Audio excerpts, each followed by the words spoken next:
안녕하십니까, 서재동 목사입니다. 오늘은 함께 시편 44편 1절부터 8절까지 44편의 첫 번째 단락을 첫 번째 부분을 함께 이렇게 공부해 보도록 하겠습니다. 그럼 먼저 말씀을 제가 읽도록 하겠습니다. 읽겠습니다. 하나님이여, 주께서 우리 조상들의 날 곧 옛날에 행하신 일 그들이 우리에게 일러주매 우리가 우리 귀로 들었나이다. 주께서 주의 손으로 뭇 백성을 내쫓으시고 우리 조상들을 이 땅에 뿌리박게 하시며 주께서 다른 민족들은 고달프게 하시고 우리 조상들은 번성하게 하셨나이다. 그들이 자기 칼로 땅을 얻어 차지함이 아니요 그들의 팔이 그들을 구원함도 아니라 오직 주의 오른손과 주의 팔과 주의 얼굴의 빛으로 하셨으니 주께서 그들을 기뻐하신 까닭이니이다. 하나님이여, 주는 나의 왕이시니 야곱에게 구원을 베푸소서. 우리가 주를 의지하여 우리 대적을 누르고 우리를 치러 일어나는 자를 주의 이름으로 밟으리이다. 나는 내 활을 의지하지 아니할 것이라. 내 칼이 나를 구원하지 못하리이다. 오직 주께서 우리 원수들에게서 구원하시고 우리를 미워하는 자로 수치를 당하게 하셨나이다. 우리가 종일 하나님을 자랑하였나이다. 우리는 하나님의 이름에 영원히 감사하리이다. 아멘. 오늘 이 시편 44편 1절부터 8절은 특별히 이제 고라 자손의 시로 다양한 양식이 한데 드러납니다. 그래서 이것을 학자들은 복합시다라고 이렇게 규정을 하고 있습니다. 하나님께 대한 소망, 그리고 미래에 대한 희망, 그리고 그것에 대한 감사가 주된 내용을 이루는 감사시의 형식이 보이기도 하고요. 뿐만이 아니라 탄원시적인 요소, 간구 이런 내용들도 함께 등장하기도 합니다. 또한 이 시편은 앞서 우리가 살펴보았던 시편 42편과 마찬가지로 맞쓰길이라는 부가적인 표제어가 이렇게 시편에서 나타나고 있습니다. 특별히 이 맞쓰길이라는 이름 단어의 뜻은 그 의미의 뿌리를 이제 기원으로 해서 가정할 때에 아마도 지혜롭게 만드는 가르침과 연관됨을 우리는 알 수가 있습니다. 특별히 내용상으로 오늘 우리가 살펴볼 1절부터 8절은 내일 우리가 살펴볼 9절에서부터 26절의 탄식의 어조와는 다르게 하나님께 대한 소망과 확신, 감사가 주된 내용을 이루고 있습니다.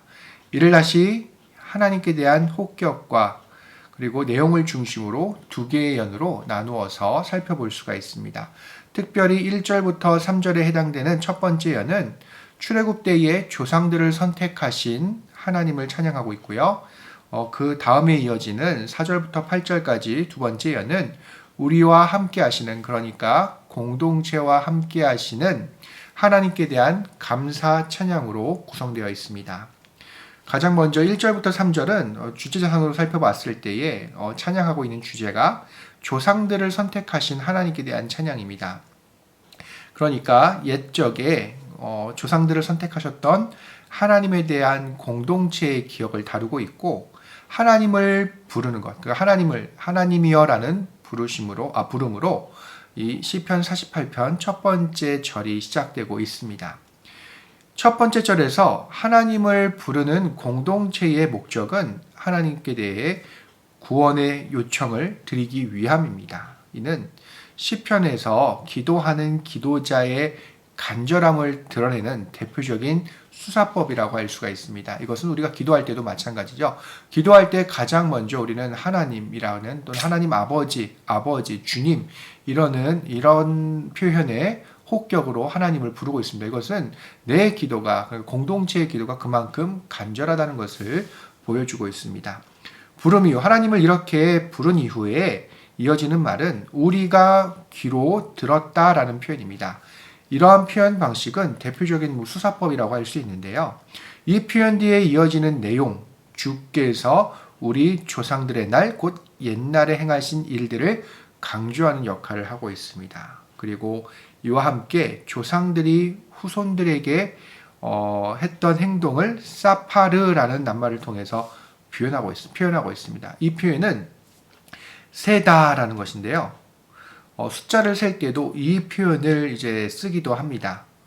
대표적으로 이거는 숫자를 세는 표현인데요. 이런 세다라는 기본적인 의미 외에도 강의형, 그러니까 강조하는 히브리 문법 형태로 사용되면 전체 수가 확정되어 있는 그룹을 세어서 확인한다라는 의미가 담겨 있습니다. 예를 들어 나는 이미 숫자를 알고 있지만 그것들을 하나하나 살펴가면서 다시 이 숫자를 확인을 하는 그 절차 또는 확인하는 그 행동을 강조하는 표현이다라고 할 수가 있습니다. 바로 이 낱말은 본문에서 두 가지 의미를 지닌다라고 할 수 있는데요. 첫 번째는 하나님께서 조상들에게 행하셨던 일들을 후손들을 위해 세세하게 전달한다는 의미로 이해할 수가 있고요. 두 번째는 그들이 들려주는 이야기 내용인 하나님께서 그들의 조상들에게 베푸신 구원사, 그러니까 출애굽을 비롯한 모든 조상들에게 베푸셨던 구원의 모든 일들, 역사들을 강조하는 것이라고 이해할 수가 있습니다.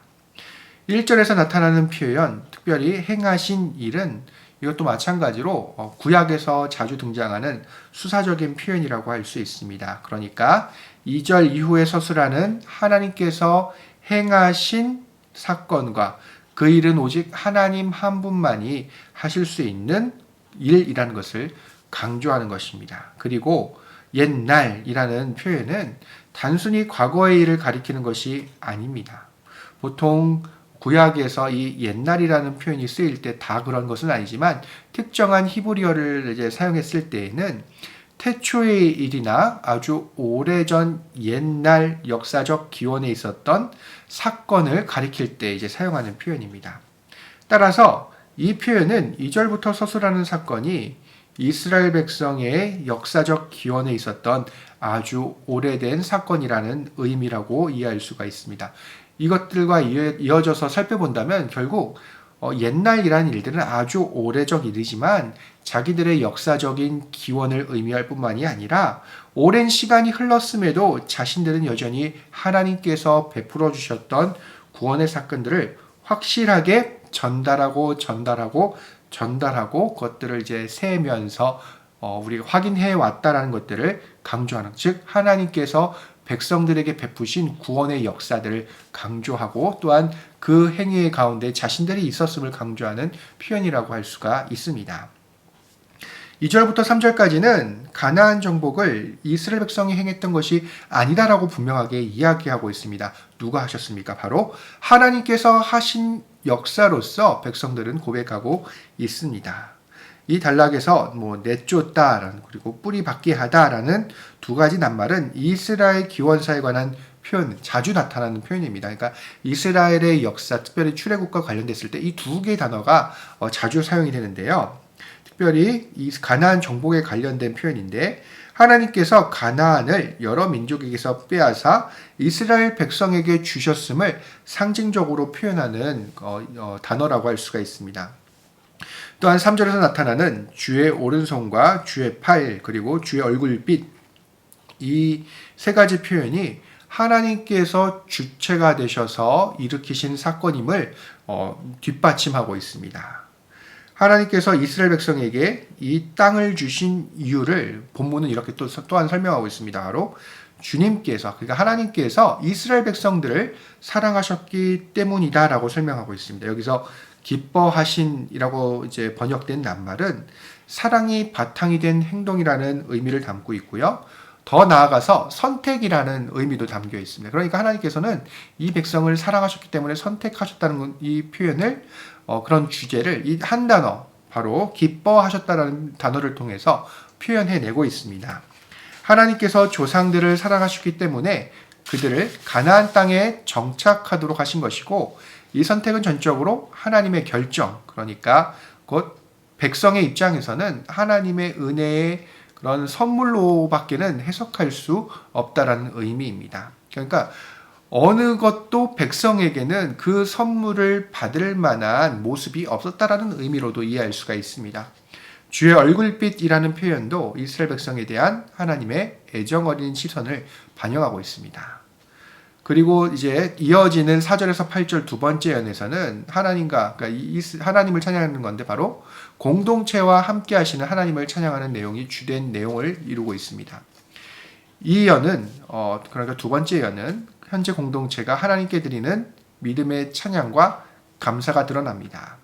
하나님께 대한 공동체의 신뢰는 하나님의 호칭과 자신을 지칭하는 호칭에서 분명하게 드러나는데요. 4절을 보면 이렇게 되어 있습니다. 나의 하나님. 그러니까 이 고백은 조상들을 선택하시고 가나안에서 살아가도록 하셨던 하나님이 조상들의 하나님일 뿐만이 아니라 바로 지금 기도하고 찬양하고 감사하고 있는 나와 밀접한 관계가 있으신 하나님이시고 동시에 본인이 그 하나님의 통치 가운데에 그 통치의 영역 안에 있다라는 것을 표현하고 있습니다. 이스라엘에 대한 호칭 야곱은 하나님의 복주심에 의지할 수밖에 없는 이스라엘 민족의 기원사를 떠오르게 합니다. 예를 들면 창세기 32장 28절이죠. 그러니까 야곱의 상황인데요. 야곱이 전적으로 하나님의 은혜가 있었기 때문에 다시 돌아올 수 있었고요. 믿음의 조상이 될 수 있는 그 자리에 있을 수 있었다라는 얘기입니다. 동시에 이 야곱이라는 호칭 가운데 야곱의 하나님, 그러니까 이 호칭에는 야곱에게 이제 구원을 베풀어서 해서 이 야곱에 대한 호칭에는 한 가지 의미가 더 있습니다. 그것은 바로 이스라엘의 과거와 현재를 연결하는 역할입니다. 그러니까 그 하나님, 과거 자신의 조상들과 함께 하셨던 하나님이 바로 지금 나의 하나님이다라는 의미로 이해할 수가 있습니다. 신뢰로 바탕으로 한 그 의지를 통해서 시인은 하나님께 구원을 베풀어 달라고 요청하고 있습니다. 그러니까 5절에서 이렇게 표현하고 있죠. 우리가 주를 의지하여. 그러니까 이 표현은 단순히 나오는 표현이 아니라 하나님을 신뢰하고 있기 때문에, 믿고 있기 때문에 나오는 표현입니다. 그러니까 우리가 하나님의 능력을 믿고 또한 하나님의 그 구원하심을 믿고 신뢰할 때에 비로소 우리는 하나님께 요청할 수 있는 거죠. 그 내용들을 본문은 보여주고 있습니다. 5절과 6절은 이전의 역사적인 경험을 현재적인 상황과 연결하는 요청입니다. 하나님께 대한 믿음을 이제 표현하는 것이고요. 5절에서 주를 의지하여라고 번역한 이 표현은 하나님 안에 거하는 백성들의 모습을 상상하게 합니다. 그러니까 내가 주를 의지한다는 표현은 결국 하나님 안에 내가 거한다라는 표현입니다. 시인은 믿음의 결과를 전쟁에서 승리한 것으로 본문은 표현하고 있는데요. 대적을 누르고 밟다라는 표현은 전쟁 중에 역동적으로 일어나는 대적에 대한 그런 전투의 행동의 구체적인 모습으로 우리는 이해할 수가 있습니다. 시인은 이렇게 적극적으로 하나님께 대한 믿음을 표현합니다.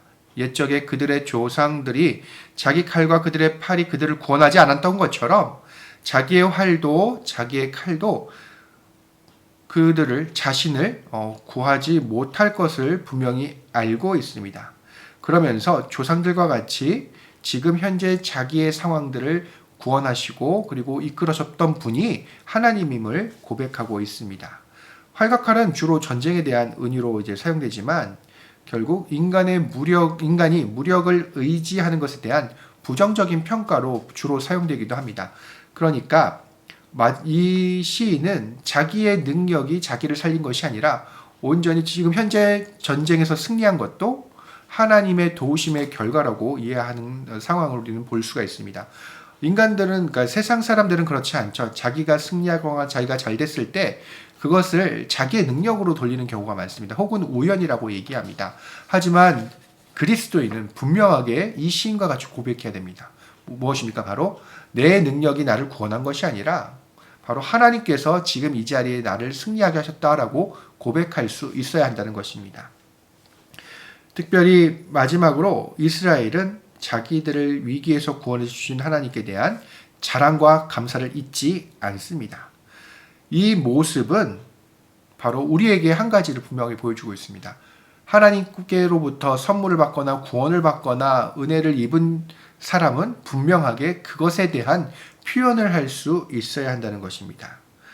그리고 또 하나는 우리의 모습을 바라보게 합니다. 과연 내가 하나님께로부터 이런 선물을 받았는데 나는 과연 이 시인과 같이 하나님께 대한 감사를 잊고 있지는 않는지, 이 시인과 같이 하나님께 대한 감사를 표현하고 있는지 자신을 바라볼 수 있어야 합니다.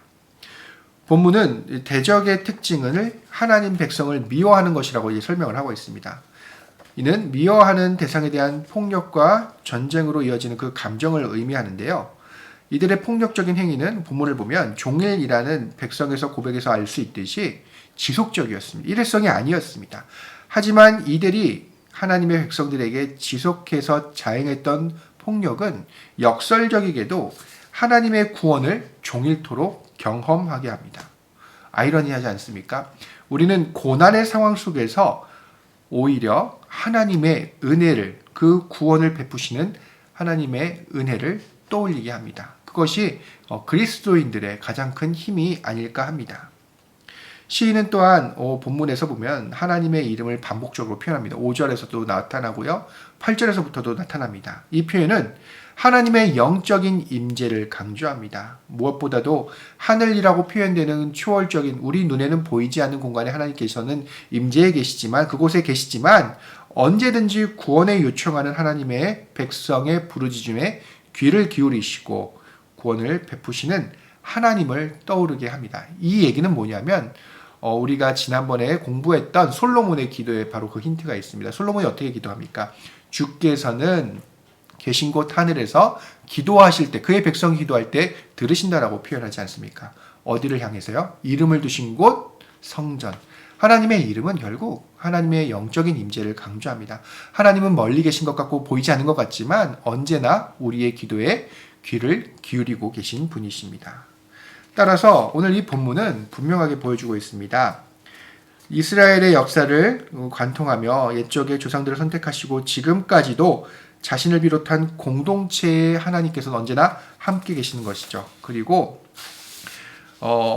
하나님께서 우리를 선택하심은 전적인 은혜라는 겁니다. 우리에겐 그런 요소가 없습니다. 우리 사랑받을 만한 요소가 없죠. 하지만 하나님은 사랑하심으로 우리를 선택하셨습니다. 이건 전적인 하나님의 은혜입니다. 또한 이 구원을 경험한 우리는 하나님께 드릴 것은 감사와 찬양밖에 없습니다. 이것은 다윗의 모습에서도 알 수 있습니다. 다윗이 역대기에서 이렇게 기도하는데요. 모든 것이 주께로부터 왔을 때 내가 드릴 것은 찬양, 감사라고 고백하고 있습니다. 예배입니다. 마지막으로 고난의 때에 하나님을 신뢰함이 분명하게 드러납니다. 고난은 역설적이게도 우리의 신앙이 어떠한 상황에 있는지 분명히 보여주기 때문입니다. 오늘 하루도 승리하시기를 주님의 이름으로 축원합니다. 그러면 다음 시간에 뵙겠습니다. 감사합니다.